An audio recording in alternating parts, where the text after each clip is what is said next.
মওলানার মাথায় জরির কাজ করা লাল টুপি।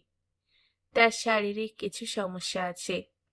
কিছুক্ষণ পর পর তিনি শরীর কাঁপিয়ে হোঁট ধরনের শব্দ করেন। মওলানা বসেছেন ড্রাইভারের পাশে।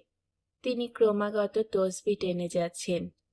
তার গা থেকে কড়া আতরের গন্ধ আসছে।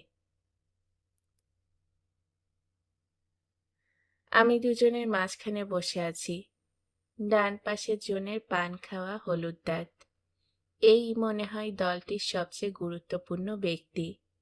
সবাই তাকে ব্যাঙা ভাই ডাকছে। ব্যাঙা কারো নাম হতে পারে, তা আমার ধারণাই ছিল না। ব্যাঙা ভাই বেঁটে খাটো মানুষ, হাসি খুশি স্বভাব। তিনি আমার দিকে তাকিয়ে বললেন, ভয় খাইছেন নাকি ভাই? আমি বললাম, ভয় কোনো খাওয়ার জিনিস না, ভয় হচ্ছে পাওয়ার জিনিস। আমি ভয় পাই